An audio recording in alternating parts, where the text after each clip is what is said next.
Beli martabak ke Cisarua, pulangnya bareng Bragi ke Cikopo. Hai, apa kabarnya semua? Jumpa lagi di TikTok Wow. Hari ini aku akan ajak kalian semua jalan-jalan virtual keliling Indonesia. Cari tahu tentang berbagai macam hal di segmen sama-sama belajar dan juga melihat keseruan aksi anak TikTok se-Indonesia. So, stay tune terus hanya di TikTok Wow.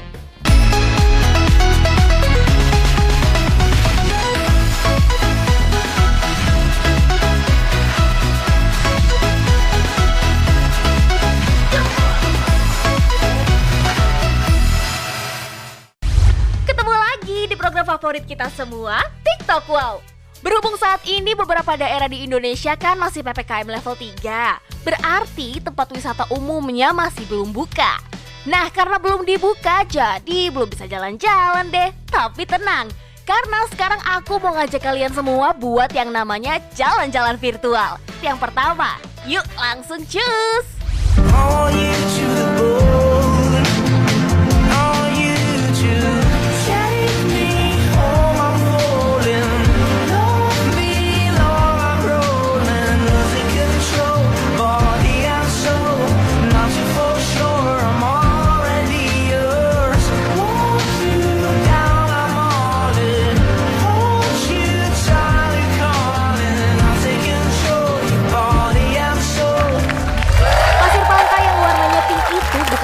Apalagi efek filter ya sob. Itu beneran warna pink karena campuran dari pasir pantai yang berwarna putih dan serpihan terumbu karang berwarna merah yang ada di laut sekitarnya. Ini lokasinya di Pink Beach, Labuan Bajo, Flores, Nusa Tenggara Timur. Cus, masukin ke bucket list kamu buat liburan nanti. Dari NTT kita lanjut wisata ke daerah Jawa Barat. Berangkat! Jembatan gantung terpanjang se-Asia Tenggara cek. Jadi sebelumnya kalian harus cuci tangan dulu, lanjut kita dicek suhunya dan kita wajib memakai masker. Di sini ada 3 pilihan, kalian bisa lihat dan aku memilih yang 50.000 yang reguler. Itu udah dapat welcome drink, terus dapat gelang yang berisikan barcode dan dapat masker juga.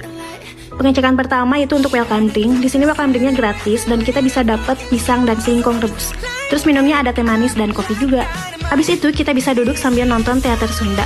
Nih kayak gini, ini nyaman banget dan ini adem banget. Terus pengecekan kedua, lanjut ini antriannya. Habis itu di-scan lagi, tapi sebelumnya kita harus memakai seat belt untuk jaga-jaga. Dan ini udah ramai banget padahal masih pagi. Tapi pas di tengah ini tuh kosong dan nggak numpuk kayak biasanya. Katanya kalau udah penuh pasti numpuk banget. Nih kayak gini, ini tuh emang goyang tapi nggak takut kok. Dan pemandangannya sih juara. Dan di sana pun udah disediain toilet yang nyaman dan bersih banget. Selanjutnya kita akan ke Curug Sawer atau air terjun. Kalian bisa istirahat dulu di sini. Dan ini penampakannya. Airnya tuh bener-bener dingin dan enak banget deh pokoknya. Indahnya negeri Indonesia tercinta. Selain punya jembatan gantung terpanjang se-Asia Tenggara, kita juga punya banyak pemandangan alam yang mempesona. Masih nggak percaya? Nih, salah satunya ada di situ gunung juga sob. Check it out. Ada yang tahu nggak, ternyata di kawasan jembatan terpanjang se-Asia Tenggara itu ada air terjun tersembunyi loh. Sebelumnya kita harus memakai sabuk pengaman dulu, dan kita wajib banget memakai tour guide. Untuk menuju ke sana kita melewati 7 jembatan, dari yang biasa sampai yang ekstrim. Asli ini masih jarang orang yang kesini, ini juga cuma kita-kita aja, dan kalian nggak usah takut kehausan karena air sungainya bisa langsung diminum. Walaupun lagi nggak lewat jembatan, sabuk pengaman tetap harus dipakai karena ada beberapa jembatan yang cukup ekstrim. Ini asli udaranya masih sejuk banget, walaupun kita jalan cukup jauh, tapi ini treknya enak dan santai. Dan ini salah satu jembatan ekstrim yang harus dilewati. Oh iya, kenapa kita wajib banget memakai tour guide? Jadi tugas tour guide-nya tuh membuka akses jalan. Jadi ada beberapa jembatan yang dikunci, jadi kita nggak bisa sembarangan datang ke sini. Selain itu mungkin akses jalannya juga yang cukup sulit. Sebelumnya kita istirahat dulu sebentar sambil ngeliat pemandangan air terjun dari jauh. Asli, cakep banget. Di sini nggak ada orang sama sekali dan nggak ada yang jualan, jadi harus bawa bekal. Dan ingat, sampainya bawa pulang lagi ya. Dan ini penampakan air terjunnya dari dekat, Masya Allah cantik banget. Ini namanya Curug Kembar, lokasinya di Sukabumi. Kalau kalian punya waktu, wajib banget mampir ke sini. Nah itu dia sob, wisata rahasia di situ gunung. Namanya Curug Kembar. Mumpung lagi di situ gunung, lanjut lagi yuk jalan-jalan virtual ke daerah Ciletuh, Sukabumi. Berang-berang minum jus tomat, berangkat. Kak Sartina lagi ajak kita touring dari Jakarta sampai Sukabumi nih sob. Butuh 6-7 jam perjalanan dengan istirahat sebentar. Begitu sampai di Ciletuh, samping kanan kiri berasa kayak lagi di Lombok.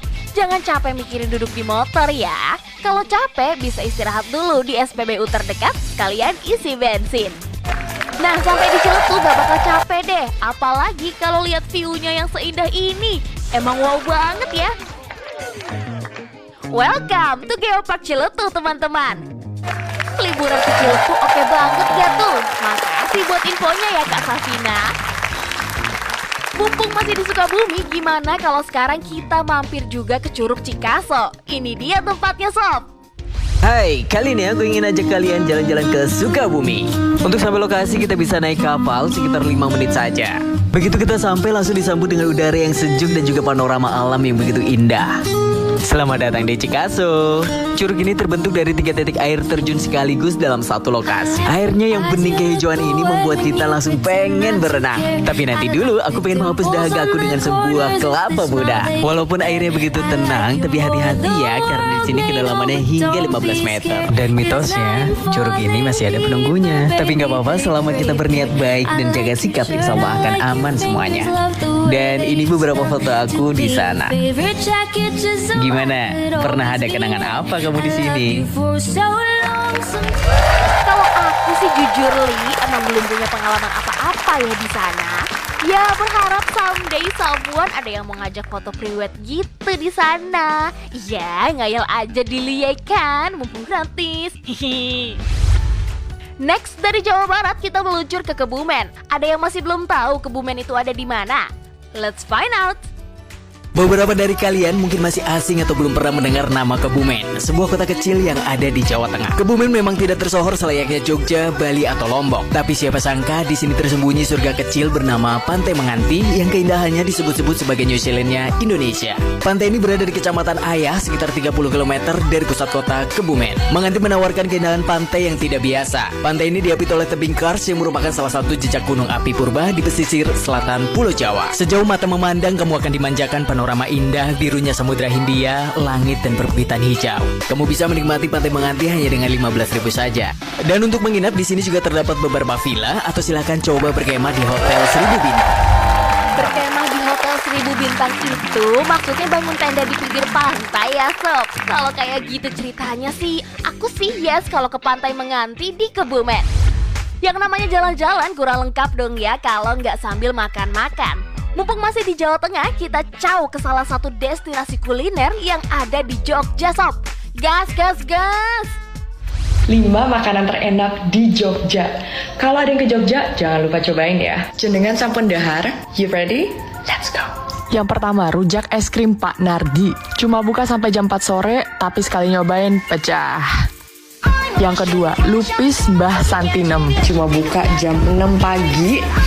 Dan jam 6 aja orang tuh udah ngantrinya parah-parahan banget. Yang ketiga, gudeg Sagan. Aku nambah krecek sampai 4 porsi jujur, dan mereka bisa kirim beku ke kota manapun. 4. Soto ayam di deretan Candi Plausan. Warung soto ini gak ada nama, tapi lokasinya dekat sini. Murah dan puas banget, boleh dijadikan persinggahan setelah mengunjungi candi. 5. Siapa sih yang gak tahu Raminten? Makan 7 porsi, harga cuma 90.000 doang. Wow, selalu suka sama atmosfernya, makan seperti lagi pesta. Asli, emang istimewa banget nih. Matur nuwun yomba infonya. Lanjut. Temen ngajakin nih makan telur dadar. Aja di Ima wis sorangan dia bisa. Beda cenah Ima terkenal pisan sama anak-anak Unpar. Adanya di depan Unpar pisan tuh. Nah ini si telur dadar. Kuah karinya teh memang beken banget dong. Pas dilihatnya telur nate. Ini digoreng garing. Bulak-balik ku si mamang nate cenah ambe garing. Udah gitu isian nate pilihan nate bisa milih. Ayah ayam, ayah sapi, ayah kambing. Harga nate mulai dari 17.000. Nah ini. Kuah karinya yang endolita pisan. Pokoknya mah mantap. Tempat makan ini namanya Pujasera Parahyangan yang lokasinya di Jalan Cimbeleit di depan kampus Universitas Parahyangan ya sob, yang tinggal di sekitar Bandung. Cus deh samperin. Dari Bandung kita geser dikit kulineran ke ibu kota tercinta. Let's go. Guys, ada yang tahu nggak ini apa? Nah, ini pas aku jalan-jalan ke Glodok, aku lihat nih beginian. Ini tuh namanya mipan, kue beras yang rasanya tuh enak nih guys. Nah, mipannya ini ditaruh di tempat aluminium kecil-kecil nih guys. Terus dipotong-potong deh, dikasih sausnya yang terbuat dari gula Jawa dan kecap. Plus lagi ditambah ini atasnya sama bawang putih yang bikin rasanya tuh enak banget. Nah, buat yang penasaran, kalian bisa langsung mampir ya. Selamat mencoba. Mipannya jangan diganti jadi mipan. Nyam-nyam. Jangan yang itu beda server sob. Kalau ini tuh kue mipan yang terbuat dari tepung beras dan air ki atau air abu batang padi. Biasanya emang disiram sama gula merah dan bawang putih goreng. Harganya murmer kok, cuma Rp7.000 aja. Siapa di antara kamu yang baru habis mandi dan mandinya kelamaan terus jari jadi keriput? Pada tahu nggak kenapa kalau jari tangan kelamaan kena air bisa jadi keriput? Kita cari tahu yuk di segmen Sama-sama Belajar. Markigo, mari kita let's go! Bang, kenapa kalau kita mandi kelamaan, jari tangan kita keriput? Menarik nih. Apakah air bikin kita jadi tua? Berarti nenek-nenek bisa jadi nenek-nenek karena di kelamaan mandi? Bukan nih. Saya sampai nanya sama BBC dan WebMD. Dan katanya sih ini terjadi karena tubuh kita pinter. Ketika tangan kita direndam air, otak langsung ngirim sinyal ke tangan supaya pembuluh darah kita mengecil. Jadi tubuh kita mindahin tuh darah dari tangan kita. Jadi cuma dikit darahnya. Itu yang bikin pembuluh darah kita jadi lebih kurus. Nah, kulit kita membentuk lipatan di atasnya. Makanya jadi keriput. Ini gunanya supaya tangan kita bisa menggenggam benda walaupun lagi basah. Jadi nggak licin. Kaki kita juga gitu, jadi keriput biar nggak kepleset. Keren nih. Nah, jadi tahu kan sekarang alasannya kenapa jari-jari bisa keriput kalau kelamaan kerendam air. Makasih infonya ya Kak Gerald. Next, pelajaran berikutnya ini khusus buat kamu-kamu yang lagi pengen nambah skill pengetahuan bahasa. Check it out. Cara ngomong selamat sore dalam 5 bahasa. You ready? Let's go. En español, buenos tardes. 中文，下午好。En français, bon après-midi. In English, good afternoon. In Indonesian, ngantuk nih, lapar nih. Kapan sih pulang kerja? Ngopi yuk. That was just a joke. Selamat sore. Semangat kerjanya hari ini. Buen trabajo. Kalau beneran buat gitu pas sore-sore di depan Pak Bos sih bisa wadidaw ya Kak. Oh iya, ngomongin dunia kerja, buat kamu-kamu para pejuang pencari kerja, kalian pernah nggak sih ngalamin kejadian kayak gini? Kamu harus lihat ini, jadi ada pelamar yang diundang wawancara kerja tapi dia nggak bisa hadir karena ada nikahan keluarga. Pas ditanya acaranya tanggal berapa, kamu tahu dia balas apa? Dia kasih rundown dong dan bilang dia harus datang karena sepupunya bukan orang sembarangan. Nggak apa-apa sih, tapi sebenarnya kan lebih enak kalau to the point. Sini aku ajarin kalau misalnya kamu mau reschedule wawancara kerja ya. Pertama, ucapkan terima kasih dan bilang kamu tuh pengen untuk ikut proses seleksi kerja. Baru sampaikan permohonan maaf tidak bisa hadir karena apa. Lalu kamu bisa propose tanggal pengganti penjadwalan wawancara. Jadi intinya mah, kalau mau atur jadwal ulang buat wawancara sama HRD, kudu disampaikan dengan singkat, padat, dan jelas ya sob. Lanjut. Wanita paling cemburuan di dunia dinobatkan kepada Debbie Wood. Debbie Wood punya alat pendeteksi kebohongan khusus untuk suaminya. Bahkan suaminya saja dipasangkan alat penyadap. Suaminya hanya dibolehkan nonton TV khusus acara Flora dan Fauna. Suaminya mengatakan ia tidak mempermasalahkan hal itu. Aku telah berjanji menjaga Debbie, aku mencintainya. Bukan main. Bukan main. Sweet banget sih emang Bang. Aku jadi inget sama cerita pasangan yang dulu pernah jadi penumpang di kapal Titanic yang legend banget itu. Mereka juga sweet banget loh. Yuk cari tahu ceritanya. Stop. Buat kalian yang udah nonton Titanic pastinya menganggap kisah cinta Jack and Rose ini adalah yang paling legend. Tapi tahu nggak sih, ada the true love story dari penumpang nyata Titanic. Ini adalah kisah cinta dari Isidore dan Ida Strauss. Kalau di film Titanic 97 itu tuh dia yang digambarkan di adegan yang sebelah kiri tuh, yang ada nenek-nenek sama kakek-kakek berpelukan di kasur. Dan yang kanan ini adalah orang aslinya. Kenalan yuk. Isidore dan Ida Strauss ini adalah penumpang kelas 1 Titanic. Mereka tuh kaya banget. Bahkan di tahun 1912 itu mereka udah jadi miliuner. Bayangin aja gimana kayanya. Si Isidore ini adalah bos retail. Jadi dia punya supermarket gitu. Dan mereka ini digambarkan sebagai pasangan yang manis banget gitu. Suka liburan berdua. Terus kalau misalnya si Isidore ada bisnis trip, si Aidanya ikut. Jadi ya sweet banget gitulah. Di awal 1912 mereka tuh liburan tuh ke Prancis. Sampai akhirnya di bulan April mereka mau pulang ke New York naik Titanic. Dan seperti kita tahu 4 hari setelah pelayarannya itu Titanic mengalami kecelakaan. Nah di malam itu kan yang paling diutamakan untuk naik sekoci adalah perempuan dan anak-anak. Tapi karena mereka ini kelas elit, jadi mereka ini ditawarkan untuk bareng-bareng naik ke sekoci juga. Tapi si Isidore ini gak mau.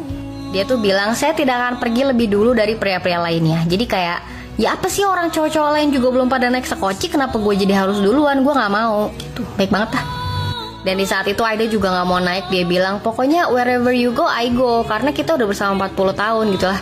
Dan percakapan ini nih ada di film Titanic tahun 97. Tapi sayangnya masuk ke deleted scene.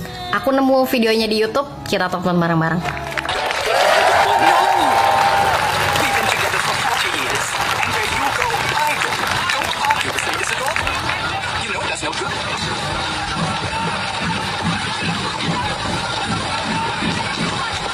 last moment dari mereka yang banyak dilihat oleh korban Titanic lainnya adalah mereka berdua sedang berpegangan erat di bagian dek dalam, dan itu diabadikan menjadi sebuah karya lukisan dari Paul Thiriet kayak gini. Jenazah Isidore ditemukan tahun 1928, tapi jenazah Aida tidak bisa ditemukan sampai akhirnya keluarga hanya mengambil air laut dari tempat kejadian dan menyemayamkan mereka berdua di Woodlawn Cemetery dengan monumen kayak gini. Sosis banget ya. Semoga mereka berdua sekarang sudah hidup tenang di alam sana ya sob. Amin. Stay tune terus di TikTok Wow, karena masih ada banyak video-video menarik lainnya. Tapi nanti ya, setelah yang satu ini. See you!